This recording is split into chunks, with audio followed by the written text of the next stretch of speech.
This is Hari Krishna. I work as a technical director and I manage several cloud application and platform teams. I'm very passionate about technology. Technology has the ability to impact lives at a level and scale that has never been realized in the history of mankind. The idea that something that I create can impact someone across the world now or in the future is what drives my passion for technology. In this episode, I'm going to talk about serverless computing using Microsoft Azure. In case you are very new to Microsoft Azure, it is a comprehensive set of services that enables one to quickly build, deploy, and manage applications across a global network of Microsoft managed data centers. Uh, in this world with explosive growth of applications and devices and obviously interconnected experiences, one key thing that the cloud services is an essential foundation for all these diverse applications. Azure is designed to be the best cloud for application development, providing you with the flexibility and the power that you need for both existing applications and for building new applications. So Azure is uniquely fully stack cloud application platform. It enables all of your application development from the front end experiences on mobile devices to back end services and infrastructure for running your applications to the ways to store and add data and also to add intelligence to your applications. Then also have a full DevOps capabilities built into platform of Azure. Finally, the Azure supports your choice of programming languages, tools, services, and framework that you want to use for application development. Microsoft has opened its first data center in the year 1989. As of now, the Microsoft Cloud spans well over 100 data centers in more than 50 geographic regions to deliver service in more than 140 countries. Before I want to discuss about serverless, I want to discuss some history about how apps have been built throughout the years and how that has led us to the computing option that we have today. So let us begin with the story. The story is the evolution of application platform. Back in the day, you had to do many more things than you have to do now. You had to buy your own hardware and software. You had to run it in your data center, deal with many questions, and really just do a lot of infrastructure things that now you don't even think about, right? So you had to answer questions like, what size of servers should I buy? It takes how long to provision a new server? What happens if the power goes out? What happens in case of server hardware failure? Are my server in a secure location? Or it could be, what media should I use to keep backups? Essentially, just a lot of questions, and all of the answers to these questions are not necessarily related to running your core business. Along came the cloud, and some of these questions were answered. IaaS, which is infrastructure as a service, allowed you to forget about managing all of that physical hardware. A cloud vendor now hosted servers for you, and you just dealt with the cloud vendor and got your VMs and the kind of did anything that you wanted to do. But there are still a number of questions that you had to think about, like how often should I patch my servers, or how often should I back up my server, or it could be which packages should be on my server, how do I deploy new code into my server, which OS should I use, and who monitors my app. Basically, it means that you still have not reached the ideal state where you can focus purely on your business and its problems. So next along the path is PaaS, the platform as a service. And with this, it was even one level of further abstraction and simplification. So PaaS allows you to worry about just your app and let the cloud vendor take care of not only the physical hardware but also the ongoing management of the operating system, the virtual machines, containers, and really anything. It figures out whether your application needs a specific runtime. So you're not completely free about thinking about servers. So because you still have to worry about how to scale your application, figure out how many resources you need, what is the right size of servers for my business needs, and how can I increase server utilization and so on and so forth. So finally, we have the latest evolution in this path, serverless, which further abstracts the underlying infrastructure from you and allows you to focus only on one question. How are you going to build your application to achieve the best results for your business without worrying about any of the underlying infrastructure? That's why this is a platform for the next generation of applications. So let us spend a few minutes understanding what serverless means. First part is that there is an abstraction of servers. The name serverless is not a great name, as they are servers behind the scenes that are powering the serverless. As the servers are abstracted, you as a developer need not have to burden yourself with keeping things up to date, making sure that you have the latest security fixes, or making sure that things are available, or making sure that things are secured. All of that is managed automatically for you. So those are abstracted away, allowing you as a developer to just write the code that you care about. Another interesting aspect of serverless is that your VM, your computer or your machine is not running 24 cross 7. In fact, with serverless, what actually happens is that the resources are spin up for you on demand. So if you think about a really simple function, and I might want to do some processing whenever someone places an order, like I need to charge the credit card, or maybe I'm going to need to send them a receipt. I don't need that function running all the time. In fact, what I actually probably want is don't run this function until someone places the order.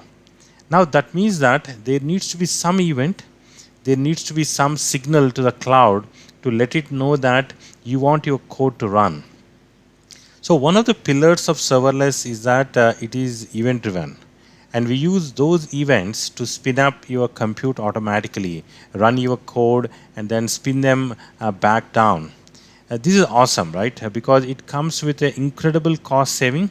Because one of the cool parts about serverless is you are only paying when your code is actually running. So, why is this exciting for a developer with serverless? Well, you're not managing infrastructure. You're not having to deal with the patches and the updates and scaling out and scaling in. All of that infrastructure is managed automatically for you, and there are no wasted resources. You're only paying for what you are using. So here is a quick look at the cloud app continuum. If you're planning to migrate your apps to cloud, there are several migration strategies. You will get some quick benefits using rehost strategy.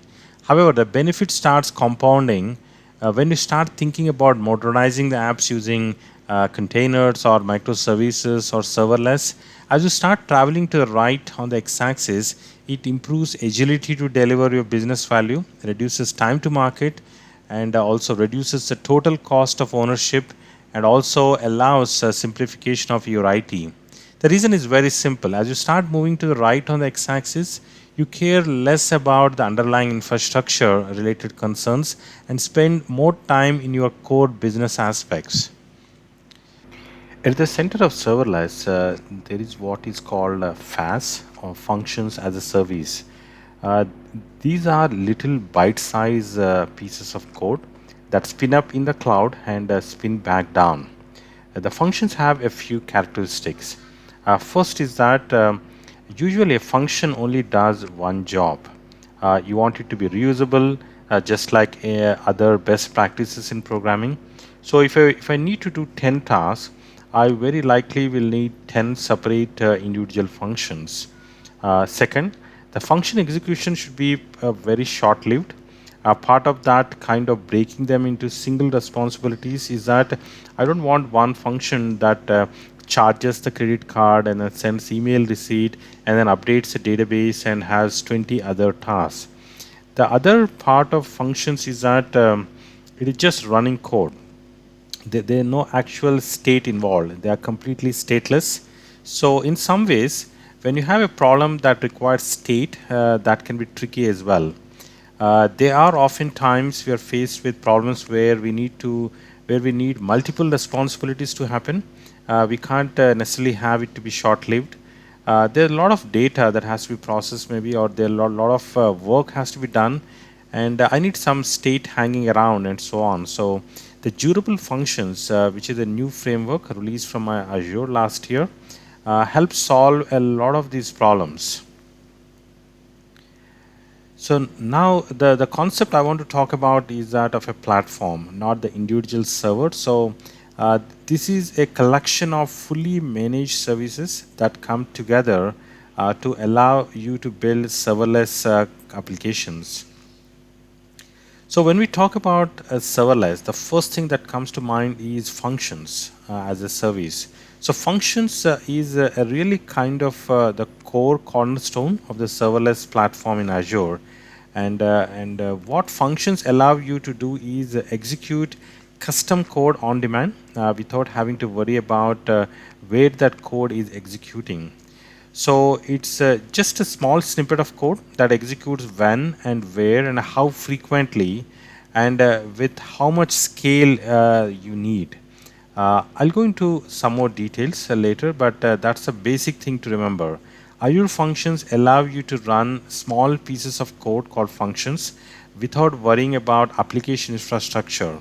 With Azure Functions, the cloud infrastructure provides all the up-to-date servers you need to keep your applications running at scale. And the function is triggered by a specific type of event. The supported triggers include, say, responding to changes in data or responding to messages or running on a schedule or as a result of an HTTP request. So next we have logic apps. Logic apps were actually created before functions, which not that many people know, but this serves as also a really important part of the serverless story. So imagine you are drawing a flow chart that represents a certain process in your business, say in a new HRIS or a human resource information system. Let's say you have a new employee join the organization. The new employee joining event happens in your HRIS software. You could create a project in the project management system which sends an email to three other people to do some sort of administrative task like adding them to payroll, get them credentials, something like that. We have processes like this all the time in business. What if you could convert those flow charts with just a few clicks of your mouse into a real application that actually does those things? So that's what Logic Apps does. Through visual design experience, you can create workflows that have multiple steps, and each step can be performed by different first party or third party service, or even you could call functions. You don't need to write code with Logic Apps, but you could if you want to. It goes without saying that you don't have to worry about a server. You don't have to worry about VMs, containers, or anything else. You can focus on the what, not the how. In this way, the experience is not only serverless, but from a user's perspective, it is often codeless, as I mentioned. Now, event grid. Whether it's IoT devices sending signals to a central location, or users performing some actions on their mobile apps, or even some systems communicating with each other, a modern cloud of applications are event driven. But how do we manage all of these events? That's where the event grid comes in. The service makes it super easy by providing a simple interface for managing all of your events. What this means is you can have a management of both where the events are coming from and whether it's a storage change or a database change or a resource being provisioned or a new user being added to your subscription, all of that. And also you can manage where these events are headed to, whether you need to evoke an Azure function or a logic app to respond to this event or even some other destinations. And for modern applications, event is important enough that it should be a first class citizen in Azure. And this takes away the burden of having to manage events without any of the central management tools. So this is what the event grid does, and it does it very well.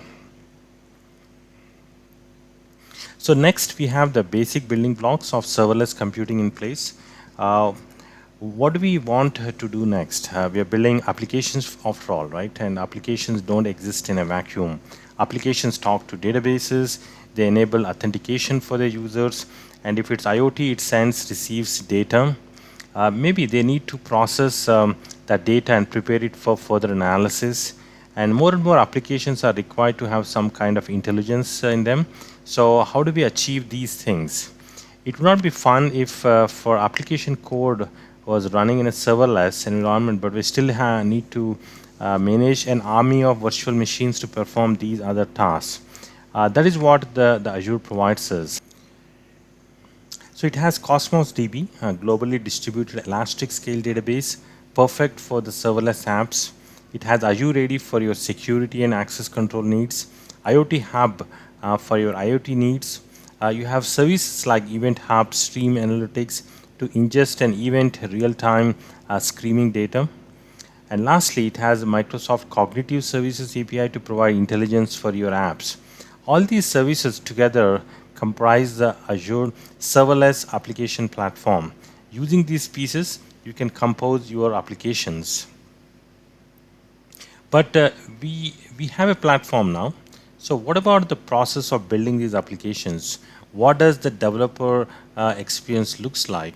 I think a really good example of Microsoft opinion on developer experience is quantum computing. Back in November or so, it was announced that even though quantum computing is in the works, hasn't arrived yet, the programming language and the Visual Studio experience are already there. If there is one thing that is done right at Microsoft, it is a developer experience. Even in cloud world, Microsoft provide a really great platform, great support for developers writing applications. For serverless apps, it provide a full end-to-end development experience through tools like Visual Studio and VS Code. It supports many features like the ability to build, test, debug your applications locally on your dev machines even before deploying them to the cloud. Now, this is a massive productivity boost while building cloud applications, and something no other cloud vendor could match. All of these technologies for continuous development, so you can easily integrate them into your existing deployment pipelines. And finally, it provides full monitoring support through Azure Application Insights to monitor your application in production. So this kind of completes our serverless application platform, and it is really a comprehensive platform. The Forrester's new wave function as a service platforms in Q1 2020, based on their evaluation of Azure Functions and integrated development tooling, has named Microsoft as a leader in the inaugural report. In their report, Forrester noted the Azure Functions programming model supports a multitude of programming languages with extensive integration options, and the bindings for Azure Event Hub and the Azure Event Grid helps developers build event-driven microservices. Forrester also recognized Azure Functions as a good fit for companies that need stateful functions thanks to durable functions, an extension to Azure Functions runtime that brings the stateful and orchestration capabilities to serverless functions. So what kind of scenarios can be built with serverless technologies? Well, anything that needs to run some sort of code or logic in response to an event. You will notice this is a very broad definition. It covers many scenarios. So let's provide some examples. This scenario is from a retail e-commerce space. The online order is picked up from a queue and then processed, and then resulting data is stored in the database. See, when we talk about a web application backend, you could introduce a number of Azure functions, for example, as a REST API backend. But the benefit really comes when you sort of you expose a web front end, and then we load events from this web front end into a queue that the functions can take care. So why that matters? because it allows Azure Functions to scale based on one single data point. How much data do we have in the queue rather than the web traffic? So it's basically a better pattern to for allowing scaling. The same thing goes for the mobile backends. In this case, let's say we want to text a message with what we are building a messaging app. So I'm going to put a message app up to a persistent storage, maybe a Cosmos DB, maybe a storage account, maybe SQL or maybe Oracle, whatever. And then Azure Function is actually going to look at those specific tables and sees, oh, there is a new message. These are my subscribers to this message, and then publish it out to something like a notification. In this manufacturing scenario, a manufacturing company uses IoT to monitor its machines. Functions detect anomalous data and triggers a message to the service department when repair is required. The serverless technologies like Azure Functions take away the burden of managing infrastructure and enables you to focus on your IoT-powered business logic. The IoT projects usually have variable traffic, which means accumulating infrastructure to account for peak loads isn't the best strategy. So adopting serverless allows your solutions to scale dynamically while keeping the costs low. In hospitality scenario, the customers asked for available vacation accommodations on their smartphones, and the serverless bot deciphers requests and returns the vacation options. In this scenario, when the PDF file is uploaded, it is stored in the blob storage. Adding new files to blob storage triggers an event grid notification to be sent to Azure Function, and the Azure Function sends a link to the newly uploaded file to the Computer Vision API to analyze. And once the data has been returned from the Computer Vision API, the Azure Functions makes an entry in Cosmos DB to persist the results of the analysis along with the metadata. In independent software vendor, the ISV scenario, the massive cloud app collects huge amounts of telemetry data. The app processes the data in near real time and stores it in the database for use in the analytics dashboard. So these are all only some of the many examples that fit well with serverless, but I hope that gives you a good idea of where to start. All of these scenarios could be easily handled using serverless technologies instead of dedicated infrastructure. Now let's move into a little more details about some of the capabilities of the core services in our serverless platform, starting with Azure Functions. Functions is in many ways the cornerstone of serverless platform on Azure. The ability to write custom code to perform your business logic without thinking about the infrastructure is super powerful. And specifically, I would like to highlight some features about functions that makes it special. As mentioned before, Azure Function is a combination of code and events and data. And as I was mentioning before, Microsoft have a world-class developer tools. Next, the programming model. The programming model consists of triggers and bindings, and it makes it really easy to set up event-driven architectures that simplify communication with data sources. The programming model is one of the differentiators. Thirdly, Microsoft support a number of programming languages. In Functions right now, it supports three generally available languages, C#, F#, and JavaScript, and many more are coming on the way. Lastly, functions support the concepts such as continuous deployment, which makes it really easy to integrate with your existing DevOps pipelines. So just to get back to the triggers and bindings that I mentioned earlier, these triggers and bindings facilitate easy communication with other services. This chart shows us the triggers and bindings currently supported. And as you can see, there are a number of Azure services supported here. Storage, database, the messaging, notifications, and so on and so forth. In addition to those, functions also support generic HTTP triggers, which means you can easily write a piece of code that can be used to respond to REST API request and or request from any service that supports webhooks. This also provides a really fast and easy mechanism for building extensions to SaaS applications. Azure functions are event driven and execute on demand.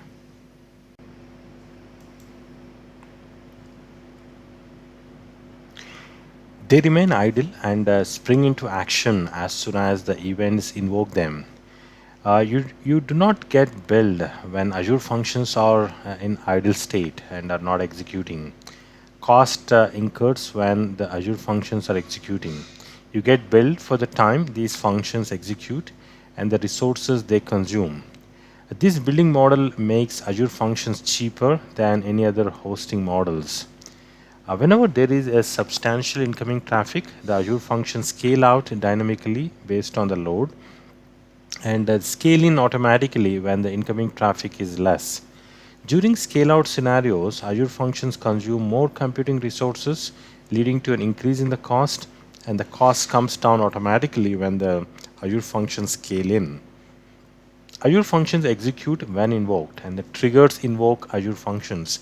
Every function must have one trigger to which it reacts to, and a function cannot have multiple triggers. Suppose you are building an order processing module for an e-commerce application.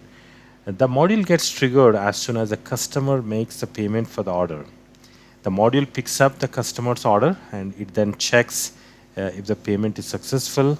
And if the payment is successful, it forwards the order to the backend team for further processing. So you plan to build this using Azure serverless functions. So the following are the Azure functions that you build for this scenario. The order handler function that gets triggered as soon as the customer makes payment, and the payment validation function that checks if the payment is successful, order notification function that notifies the backend team to process the order. The order handler function invokes the payment validation function that checks if the payment is successful, and if the payment is successful, the order handler function invokes the order notification function that notifies the backend team to process the order. However, there is a significant challenge in this solution. The Azure function is stateless. These functions need to track the state of each other. The order handler function must know the processing status of the payment validation function before it invokes the order notification system. So the state of each of these functions must get preserved and passed on. And if the payment validation function fails due to technical issues, then the order handler function must retry invoking payment validation function. So let us see how we could build this workflow using Azure functions. So we can achieve this workflow using Azure functions. We might look to chain together multiple Azure functions for a couple of reasons. The first is that the function execution time is limited. 5 minutes by default, obviously extendable via configuration up to 10 minutes. There's still quite a long time and plenty for most processes, but we could certainly have examples of a workflow that takes longer than that and therefore could not be completed within a single function invocation. So even if that's not the case, we would likely want to adhere to the single responsibility principle within our function applications. So for the same reasons of a clean code and ease of understanding and maintenance as we would in any software development. So we would likely want to break up the complex workflows into multiple functions, each responsible for a single smaller piece. So to do that though, we need to find a way to have the output of one function be passed to the next in the chain, which we can do via intermediate storage components, most typically a queue. The example I looked at was a fictitious e-commerce workflow where we want to carry out a number of steps following the placement of an order by a customer. So we need to write to a database, make a call to an external web service to manage inventory updates, and to send a confirmation email to the customer. The first step of our implementation using standard Azure function platform is to create a queue triggered function to respond to this queue message. This function has one primary job to update the database. Its secondary job is to create a new message on the new queue, which in turn triggers a second function to carry out its job of calling the external web service, and so on to the final function that sends the email to the customer. We see that we need to create these intermediate queues to achieve the desired result, which is cumbersome. So here is the implementation of the first function to save the order to the database. The key points to note include the incoming item parameter, which is bound via the queue trigger attribute and thus contains the content of the initial message. We also have the second parameter named output queue, which is of the collection type. Once the task of updating the database is complete, we manipulate that collection in the code by adding a typed item to it. And because the queue attribute applied to the parameter, this change is reflected in the storage component itself as a new message in the queue. This is one of the nice features of Azure Functions I find. These attributes provide a lot of power when it comes to integrations, meaning we can avoid dropping down into the low-level APIs of the storage component or service libraries themselves and focus more on implementing the logic of our business process. As you could see, there is a need to create intermediate queues to achieve the desired result, which is obviously cumbersome. We could improve the design by leveraging durable functions. Let us discuss about durable functions. Durable functions are extension over Azure Functions. They make Azure Functions stateful. You can use durable functions to orchestrate multiple Azure functions. You can focus on building the business logic using a supported language of your choice. You could use the programming languages like C#, JavaScript, or F# to build durable functions. Behind the scenes, durable functions manage and track states and handle orchestration. Here are some key benefits of durable functions. Durable Functions is a framework, a free open source framework for Azure Functions. It allows you to write long-running orchestrations as a single function and maintain state for all the calls that need to happen. So you can write a single orchestration that might last a duration of entire week or a month, that might call multiple functions, that might be very long-running, or that might have to wait for human interaction. But I can write all of that as a durable function and it just works and still runs in a serverless way.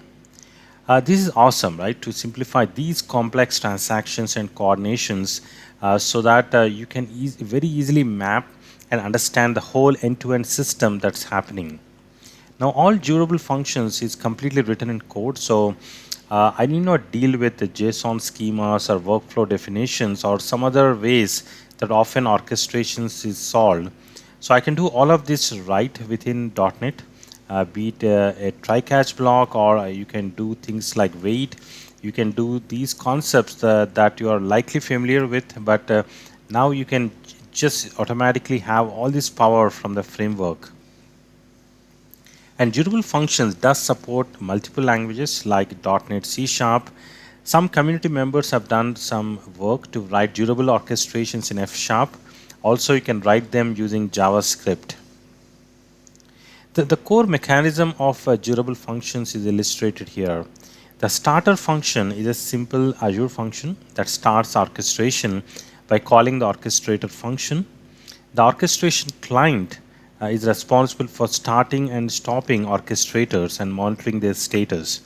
The orchestrator function defines a stateful workflow in the code and invokes the activity functions. And it sleeps during activity invocation and then replays when it wakes up, which also provides separation of concerns for defining the workflow and performing the actual activity. The activity functions are simple Azure functions that perform a single step in the workflow and can receive or return data. So let us take this design and see how it could be simplified using durable functions. Taking the same scenario with durable functions, you can immediately see via a compare and contrast of the two component diagrams that we have on the face of it is much simpler solution. On the left, we have our input as before from the queue storage. On the right, our external systems and services. In the middle, though, just functions calling functions, right? There are no apparent intermediate storage components. So here is the implementation of orchestration function using durable functions. As input, we receive a parameter of type durable orchestration context, which allows us to do various things like retrieve the input to a function, then make calls to other functions like activity functions to carry out their dedicated tasks. We can pass information to those functions as well as receive their return output back. And if need be, they respond appropriately with standard C# control of flow code to amend the workflow. For example, here, if the call to update inventory fails, we opt not to send confirmation email to the customer. Finally, an example of activity function which has a parameter of type durable activity context, again allowing us to retrieve the function input. So let us see some of the key patterns how we could use durable functions. The Azure Functions chaining. At times you have a requirement where your first function processes input data and then hands over the processed data to the second function for further processing. The second function processes the data received from the first function and hands it over to the third function for more actions on the data. We call this kind of scenario as function chaining. Using durable functions, we can implement the function chaining pattern with ease. Next one is the fan out and fan in. In specific scenarios, you invoke the first function to do some processing. Then the first function invokes multiple functions in parallel and passes the relevant data to each of these functions executing in parallel. We call this technique of invoking functions in parallel to process parallel tasks as fan out.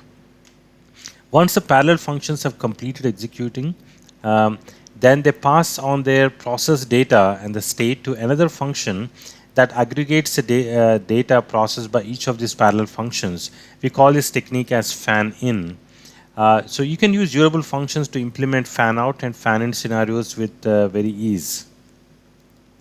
The next one is the sync HTTP APIs. There are scenarios where you have functions processing data for a long time. And you keep checking the completion status of the function using HTTP APIs. You can implement this scenario easily using durable functions that have inbuilt support for this. The durable functions orchestration gets kicked off by the client using an HTTP endpoint. The durable functions orchestration exposes REST APIs by defaults that you can invoke to check the processing status of the workflow. You do not build any additional mechanism to query the status. The next one is a human interaction. Many times there are scenarios where the processing depends on human interactions. Now let us try to understand this pattern with the help of of approval system. The employee applies for a request in the system. The system waits for say 48 hours for the manager to approve the request. If the manager does not take any action, then the system escalates the request to the next level. You can handle the entire process using durable functions easily. The orchestration workflow gets invoked whenever the employee applies for a request. Then the orchestrator invokes durable timer function and waits for the notification of the manager acting on the request.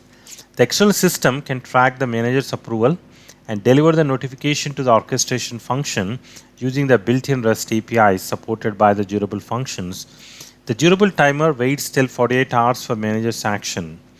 And once the timer elapses and the manager has not taken any action, then it invokes another activity function that escalates the request.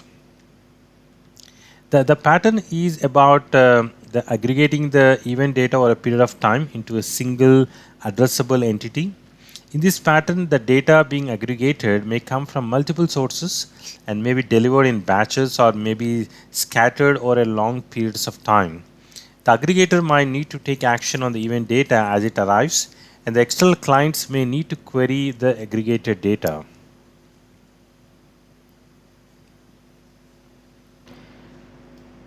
So let us discuss about Logic Apps. Azure Logic Apps is a cloud-based orchestration service that helps you automate a business process and build workflows. You build enterprise-grade serverless integration solution using Azure Logic App that integrates application and data components. See, Azure Logic Apps are serverless components, so you need not worry about hosting and scaling aspects of Azure Logic Apps workflows, as the underlying platform handles these aspects. So you focus on building workflows. You get built when the workflow executes, not when the workflow is idle. So the Azure Logic Apps support the rapid development of workflows without writing a piece of code. The Azure Logic App Designer facilitates building workflows by using visual design techniques. You use the Azure Logic App Designer to build workflows using pre-built components. You arrange and sequence the pre-built components. The designer sends the workflow definition to the underlying Logic Apps engine that loads these pre-built components based on the right conditions and executes the workflow. The underlying engine takes care of allocating the right compute resources for the pre-built components so that they can run seamlessly. All the components such as loops, conditions, triggers, and others you need to build a workflow is available as a pre-built components. You need to visually design using pre-built components and build your workflows very easily. You connect to other Azure and external services with ease as well in the workflow designer using the same visual design technique. Modern enterprises build applications that span across environments. So you host a couple of components for the applications on different on-premise environments and other components in Azure or other popular cloud providers. Using Logic Apps, you can integrate the components with ease as long as the integration is supported. Azure Logic Apps support integrating with an array of other Azure services and popular external services such as Twitter, LinkedIn, Dropbox, and many others. You can connect to the on-premise environment by installing the on-premises gateway on the on-premises environment and using several on-premise connectors such as MySQL, IBM DB2, or file system, Teradata, and many more. So all of these workflows are internally represented by the declarative format, the JSON, as I mentioned. So that's very friendly with existing CI/CD pipelines. See, one of the best parts about Logic App is the connectors. They are over 200. It's incredible. I mean, it goes without saying that all of these and most Azure services are supported here. But also from this list, you can see many popular third-party services like Twitter, Salesforce, and so on. And this all happens without requiring you to understand any of these other services. It completely abstracts the integration details of how to communicate with these other services or specific APIs like SDKs, protocols, and that's really powerful. Connectors help Logic Apps to interface with other Azure and external services. They enable Logic Apps to access events, data, actions, and from other services, applications, or platforms. They are pre-built components managed by Azure Platform that you can use to integrate other systems.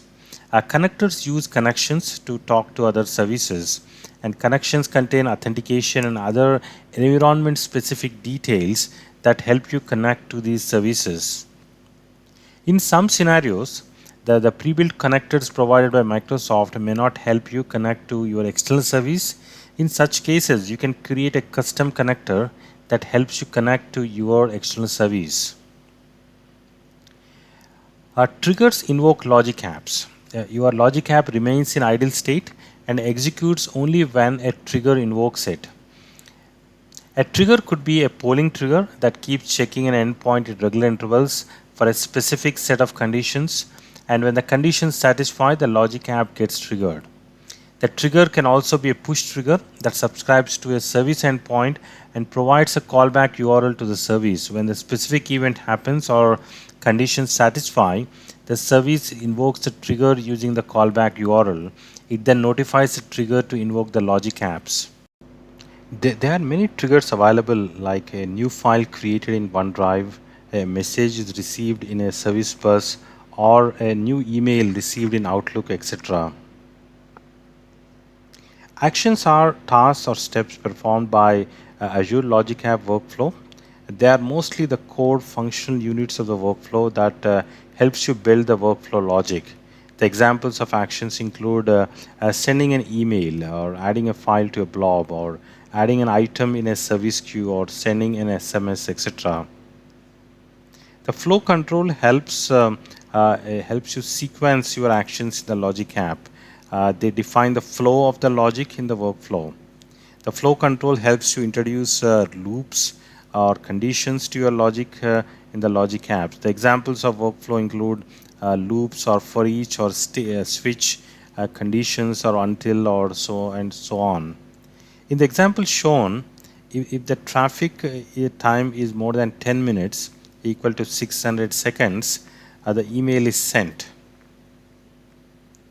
The durable functions and the logic apps provide some similar capabilities. So then how do you decide which one is best for your solution?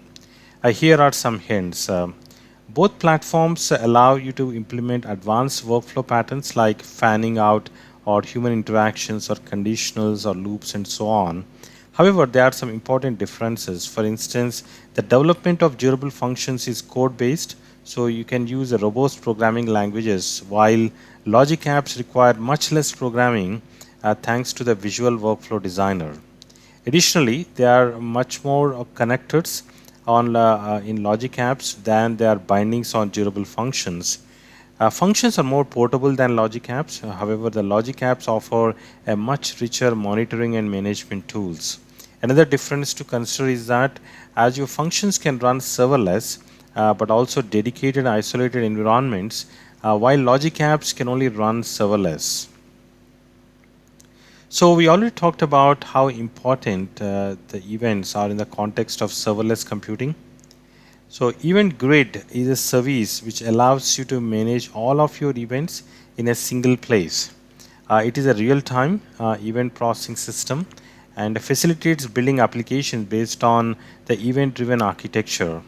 Your service sends events to Azure Event Grid endpoint. As soon as the Event Grid receives the event, it routes that event to multiple event processing services that subscribe to the Azure Event Grid.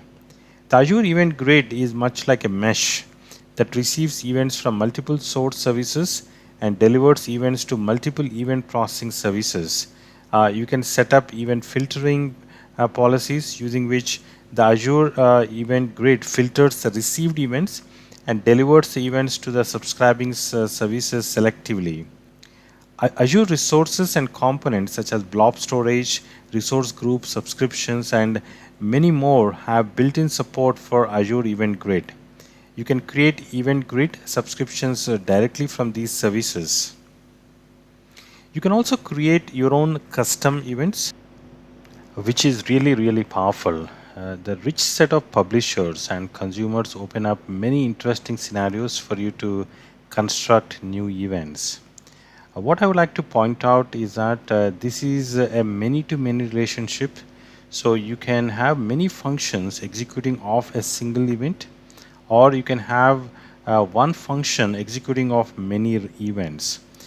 This solution allows you to really easily address a very complicated solutions, and is the easiest way to get up and running and have a really nice backbone to your serverless applications. The Azure Event Grid is reactive. Event sources send events to the Azure Event Grid. It reacts once it receives the event. Multiple event sources generate the events and send it to the corresponding topic in the Azure Event Grid. As soon as the Azure Event Grid receives the event, it routes it to the corresponding event subscription for the event handlers. The event handlers then process the events. Next, the Event Grid can make some really strong guarantees in terms of performance and scale. Event Grid is a sub-second end-to-end latency in the 99th percentile, which is just about as close to real-time delivery as it gets. Also, Event Grid can route 10 million events per second, so just absolutely massive scale. And intelligent logic to retry the event delivery if the first execution does not succeed. Azure Event Grid delivers the events to its subscribers in a highly reliable manner. You can configure the retry mechanism with your custom number of delivery attempts and the retry hours. You can configure dead letter storage for the events that the Azure Event Grid failed to deliver after retry attempts. You can inspect these events in the dead letter storage and find out the reason why the delivery has failed. The Azure Event Grid is a serverless offering, so the underlying platform takes care of the infrastructure and scaling needs. You get billed only when the Azure Event Grid executes, so you do not get charged when the Azure Event Grid is idle. So all of these make Event Grid incredibly powerful, and I would encourage you to try it in your serverless applications. There are a few other services that help you build serverless solutions on the Microsoft Azure platform. I'm not going to cover them in this episode. The Azure Service Bus is a message integration broker that provides messaging solutions at an enterprise level. It supports point-to-point durable messaging service using Azure Service Bus Queue. It also supports a publisher subscriber-based messaging service using the Azure Service Bus topic. The Azure Serverless SQL database is a relatively new Azure serverless offering. It is a highly scalable single database that can scale out on demand whenever the load is high and scale automatically whenever the load reduces. The underlying platform helps to scale. You do not worry about the infrastructure and the scaling aspects as this is a serverless offering. The database service automatically pauses whenever there is no request and resumes when there is a request. So you get billed for the duration the database is active and the compute resources consumed.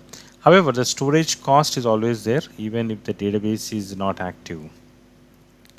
The Azure Serverless Kubernetes is also a relatively new serverless offering from Azure. Kubernetes nodes run the containers that host the application. These nodes can be either physical servers or virtual machines. Kubernetes master controls and manages these nodes. So Microsoft Azure Kubernetes Service offers nodes as virtual machines.